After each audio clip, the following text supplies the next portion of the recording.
En el primer video les conté rápidamente sobre la carta de Ita, que es muy parecida en contexto a la última carta que dejó la reina Nefertari di Lili, pero no les conté algo más profundo.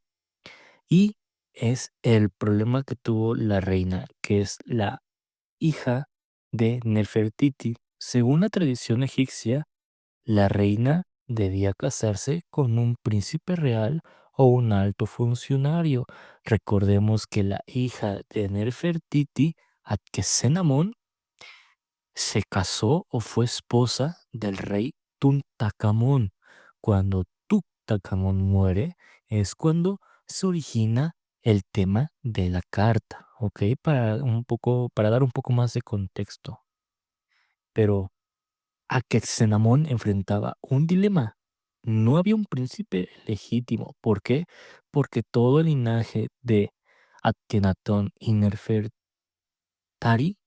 fueron puras mujeres. Es ahí el tema de que no hubo un hijo varón. Casarse con un funcionario como Ai significaba perder poder, ser utilizada y su posible muerte. La carta al enemigo. Esta carta fue dirigida al enemigo. Es un acto sin precedentes. Adkesenamón escribe al rey Hita, primero, enemigo histórico de Egipto. Contenido esencial de la carta. Paráfrasis basada en fuentes hitas. Mi esposo ha muerto y no tengo hijo. Dicen que tienes muchos hijos. Si me envías uno, será mi esposo. Nunca tomaré por esposo a un sirviente mío. La palabra sirviente es relacionado con un funcionario egipcio, probablemente Ay o Herenlef. Herenheb, perdón. ¿Por qué es tan extraordinaria esta carta? Porque una reina egipcia jamás pedía un príncipe extranjero. Era admitir debilidad, era romper siglos de tradición, era preferir un enemigo antes que perder autonomía. Es un acto de desesperación y valentía política. La relación Ita, el rey Supilu Liuma, sospechaba que era una trampa y envió un emisario para verificar la información. Tras confirmar la información y la historia, acepta y envía a su hijo Sanansa. El final trágico, Samansa nunca llegó a Egipto. Fue asesinado en el camino, probablemente por facciones egipcias. Consecuencias, los hitos culpan a Egipto. Se desata un conflicto militar. Egipto pierde influencia en Asia. ¿Y qué pasó con Adkesenamón? Después de la carta se ve obligada a casarse con Ay. Desaparece de los registros. Su destino final es desconocido. La carta fue su último acto de resistencia. La carta Ita no es solo política, es una súplica, es una mujer diciendo, prefiero lo desconocido antes que perder mi libertad. Con ella termina la línea de Nefertiti, se cierra la era Amarna y Egipto regresa definitivamente a Amón. Como pueden ver, entrando en contexto con One Piece, pues puede o tiene mucha relación con las pistas que nos está dejando Oda a lo largo de estos 20 años. Por eso es que me pareció importante recalcar mucho esta parte. Aunque Sumansa siento que puede ser dos personas. Yo siento que Akhenaton es Joy Boy, pero no sé si lo voy a tomar como tal Oda. O sea, si voy a involucrar a todos estos personajes, pues ahí sí es como que entra un poco de duda. Entonces, si es así, yo diría que tal vez Samantha sea el Joy Boy que conocemos como el primer pirata. Pero si no, puede que sea David E. Jones, ya que anteriormente decían que, o Shebeck dijo que era el rey de todo el mundo, o era el rey del mundo, y tenía que cumplir una promesa contra Imo. Conocía tanto de Joy Boy, conocía obviamente la historia de Davy y la de Imo. Por lo tanto, puede que Samantha sea esta representación de David E. Jones, el cual tenía como misión o tal vez tenía esta forma de ser el rey absoluto, pero que al ser asesinado durante el viaje no pudo completar. Y es por eso que el linaje, digamos, Samasa, en este caso el linaje David, se ocultó para que Imo no tuviera represalias. Entonces, para mí, Samasa entraría como la representación en la historia de la Revolución de Armarna como David E. Jones. Pero, como les digo, también puede ser Joy Boy. Entonces ahí sí depende mucho de qué tantos personajes vayan a involucrar al mismo tiempo Oda. Si tal vez todo el contexto de la historia de Nefertiti, incluyendo a sus hijas, se la deje exclusivamente a la reina Nefertari Lili, pues estaría bien. Y así es como se empiezan a eliminar personajes y hacer una historia un poco más única, tomando como referencia la historia de la revolución de Armarna. Y bueno, ya sabemos lo que pasó con la carta de Gita. Ahora es importante ver quién fue Atkenatón. Atkenatón fue el esposo ya mencionado de la reina Nefertiti. Fue el faraón de la dinastía 18, reinó aproximadamente entre el 1353 al 1336 a.C., hijo de Amenhotep III. Inicialmente gobernó como faraón tradicional. Ya sabemos que se casó con Nefertiti siendo muy joven. A inicios ella era una gran esposa real. Con el tiempo se convirtió en su igual político y religioso. Cuando Agentopec IV cambió su nombre a Akhenaton, aquel que es útil a Atón, es lo que significa el nombre, Nefertati pasó a ser suma sacerdotisa de Atón, cogobernó de facto su relación. En el arte de Amarna, perdón, aparecen juntos en escenas íntimas, se besan, juegan con sus hijas, reciben juntos la luz de Atón. Esto no se ve con otros faraones. Su vida familiar, como ya se mencionó, tuvieron 6 hijas, ningún hijo varón confirmado. Esto afectó a la sucesión y la estabilidad del reino. Akhenatón sin Nefertiti. Tras la desaparición de Nefertiti, Akhenatón pierde apoyo. El culto de Atón se debilita. El sistema entra en crisis. Nefertiti era el equilibrio. Akhenatón fue el faraón. Nefertiti fue el sostén. Sin ella, el atonismo no se sostuvo. La dinastía se desmoronó. ¿Qué pasó tras la caída de Atón? Muerte de Akenatón aproximadamente en el 1336 a.C. Muere el faraón. El sistema atonista queda sin su eje. El Estado está débil, aislado diplomáticamente, en crisis económica. Sin Akenatón, Atón no tenía protector. En este lapso hubo gobiernos breves y confusos. El primero fue el de Smenkhare, reinado muy corto, figura enigmática, posible corregente, desaparece rápidamente. Otro candidato, tal vez, como lo quieran ver, de David D. Jones. Nefer, perdón, Neferuatón Nefertiti posible faraón femenino, intento de sostener el sistema, probablemente transición fallida. El poder se fragmenta y después de estos reyes llega el ascenso de Tuntakatón, mejor conocido como Tutankhamón, niño faraón. Aquí entra otra vez la teoría. Por la forma de hablar de Imu, da a entender que es un niño caprichoso. Y muchos tienen la teoría de que Imu es un niño. ¿Y quién fue el faraón niño? Tuntakamón. A los 9 años. Entró al poder bajo presión de sacerdotes, militares y burócratas. Ocurre el cambio decisivo. Tutankamón cambió su nombre.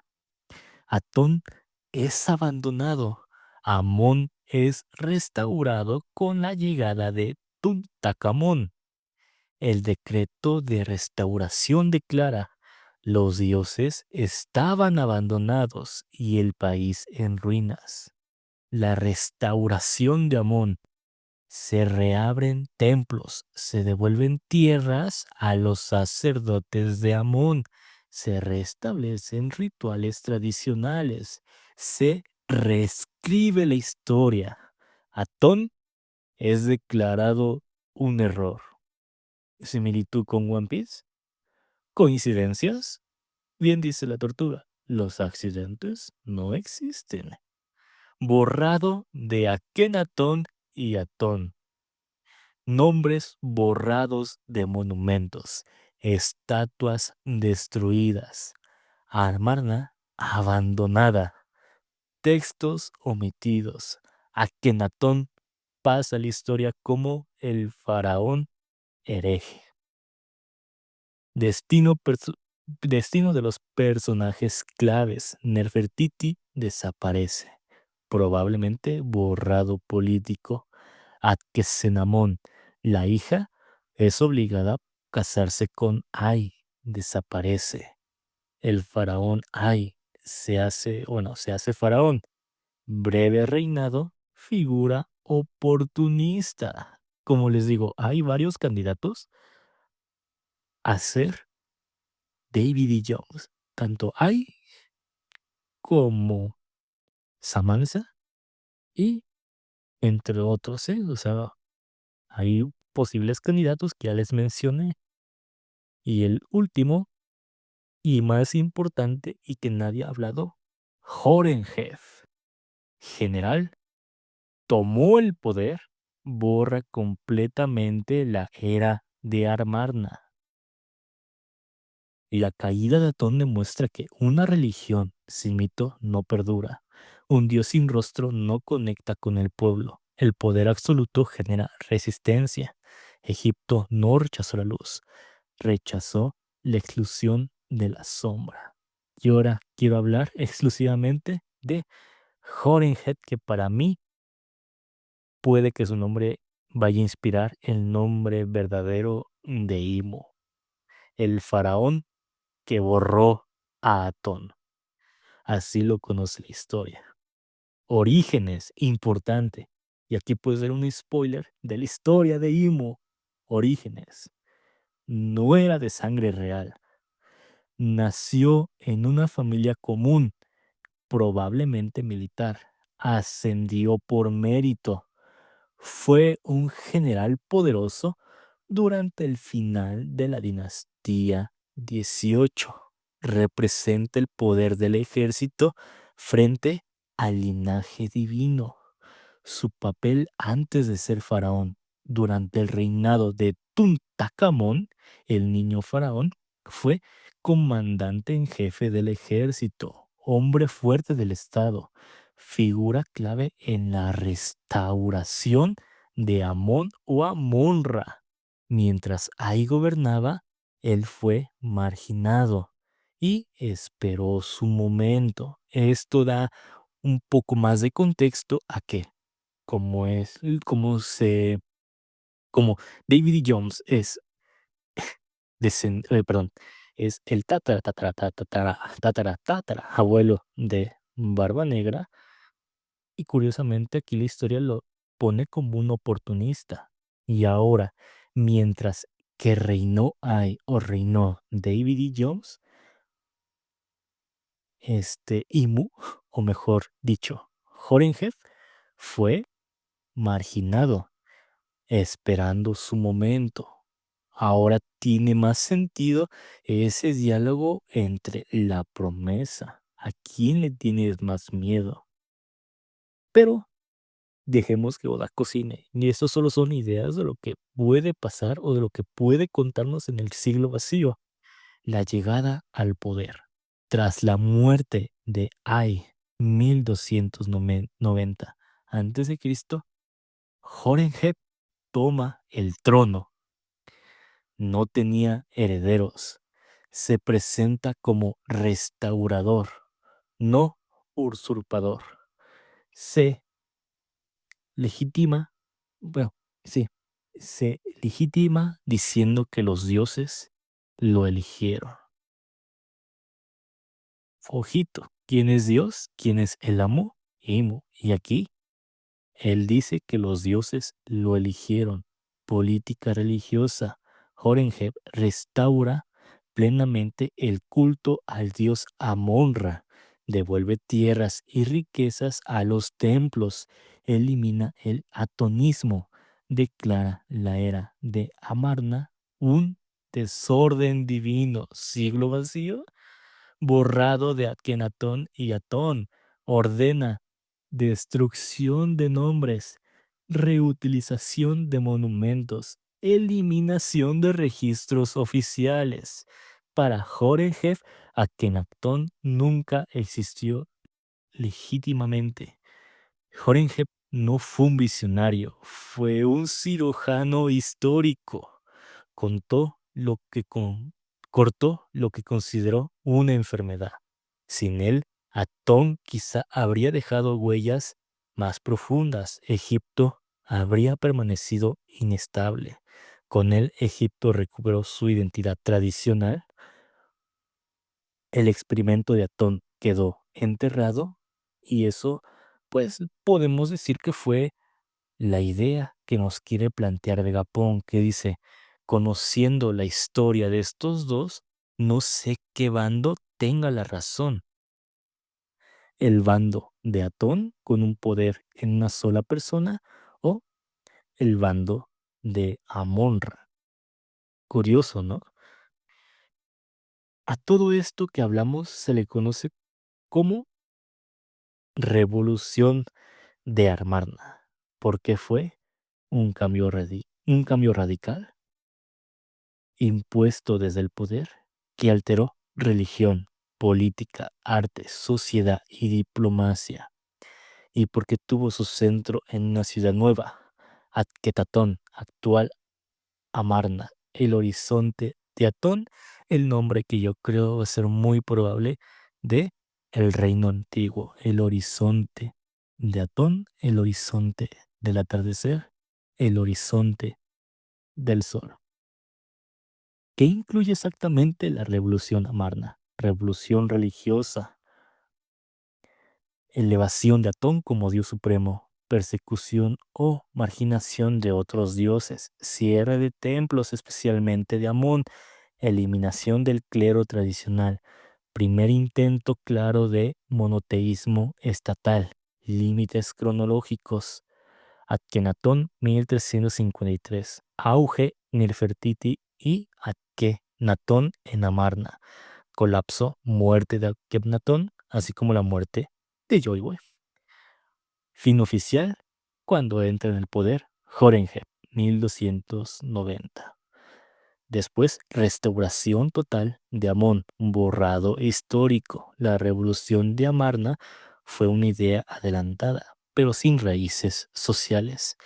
Egipto no lo rechazó por mal, sino porque rompió el equilibrio, concentrando demasiado poder, excluía tradiciones.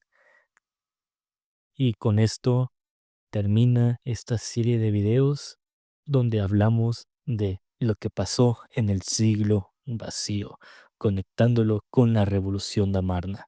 Para mí, esta revolución encaja perfectamente con lo que Oda está trabajando y está dejando y las pistas que nos ha dado del siglo vacío.